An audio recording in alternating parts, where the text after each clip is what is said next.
This bike sat, I snapped all 5 of these bolts off, but I already ran into an issue. Dogs! Alright guys, welcome back to the channel. Now that the Dyna project is pretty much done for now, I'm gonna go ahead and move on to something that I've been needing to do. This is my 03 Electric Glide Ultra Classic. I actually bought this off my mother-in-law when my father-in-law unexpectedly passed away last year. So I wanted to keep this in the family. This bike meant a lot to him. It's a good running bike. It does need some work done to it. So over the next few series of videos, I'm going to be going over a solid service job on this bike to include changing out all the fluids, adjusting the clutch, draining, redoing the brakes. I'm probably gonna get a new inner fairing because this one has some kind of weird rhino liner texture on it that I don't like. And the gas gauge doesn't work, so I'm probably gonna go into fixing that. Just a couple other things here and there that I kind of want to do to the bike to get it to where I like the bike's running. I'm not going to do any crazy performance modifications to this bike. It's a cruising bike. I want it to be more reliable than anything. So with all that being said, let me show you what I currently have going on right now with the bike. As you can see, the Ultra Glide does not have the tour pack on it. I just took it off. I don't need it, so I'm not going to have it on there. Right now, I have the derby cover off, obviously, and I'm trying to get the oil filter off, but it's kind of seized. This bike has sat for probably close to a year, so everything is kind of seized or got some sort of corrosion on it. So that's what I'm working through. And the drain plug for the primary right here has almost been stripped, and I don't want to strip it, so what I'm gonna end up doing is taking the whole primary off to drain all that and then adjust the clutch. I am redoing the plugs. There's no concerning issues with these plugs at all. They're just old. Like, yeah, there's no excessive carbon buildup or anything. I'm just wanting to replace them to get some new ones in there. Yeah, stock pipes with the Screaming Eagle slip-ons on the back.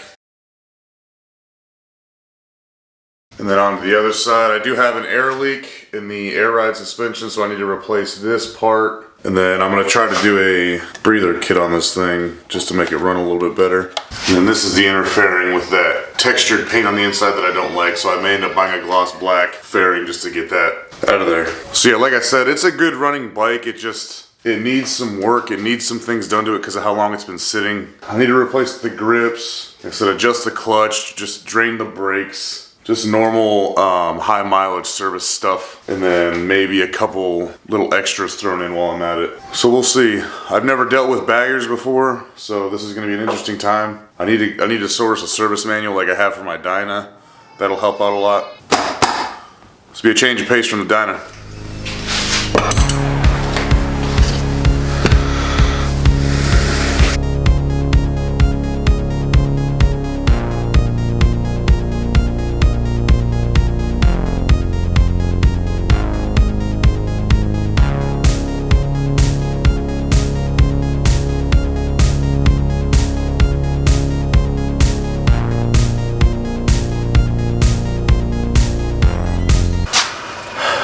Like I said about this Ultra, it's been sitting for over a year, so I don't know what to expect going into this, but I already ran into an issue. The oil filter will not come off. I have this nice billet oil wrench, or filter wrench that is just spinning, so I sacrificed the filter wrench, and let me show you what I did, and this worked flawlessly. I actually had to really fight to get this thing off because it was so tight on there, but let me show you what I did. Alright, so basically I took the filter wrench and I drilled what looks like 5 holes in it right there. There we go. And then I just put some screws in there. So I kind of sacrificed the filter wrench by doing this, but I mean not really because I can take the screws out, but it definitely got this thing loose. As you can see, I tried to glue it and that didn't work. I went into this fully knowing I'm sacrificing this oil wrench, but I may actually be able to reuse it now.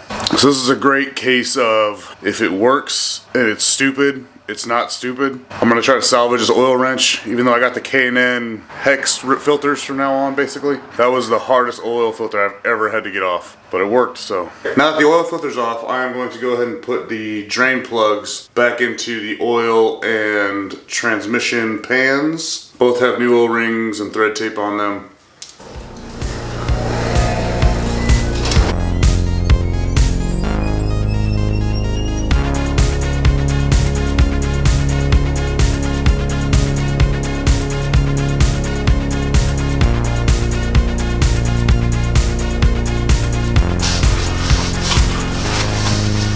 All the drain plugs are in. I'm doing the primary separate from everything else because I have a bit of an issue. So I got a new filter. This is the K&N wrench off filter. I'm hoping to not have that issue again. All I'm gonna do is take the plastic off, and then I have some of my AMSOIL 20W50. I'm just gonna put a little bit in the cap, put a little bit on my finger, and a little bit on the ring. This will also help it keep it from seizing up. There we go.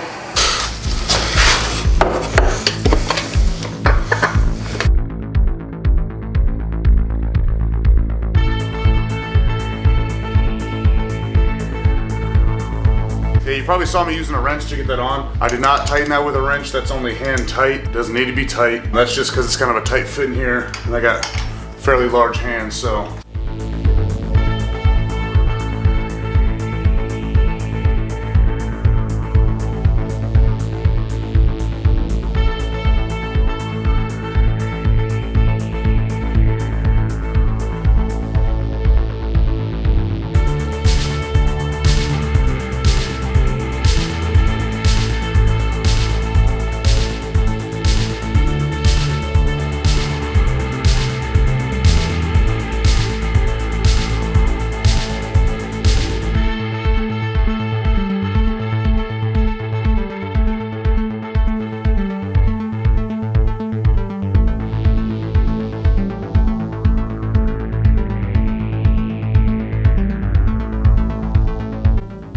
So I kept wondering why I had oil spillage everywhere.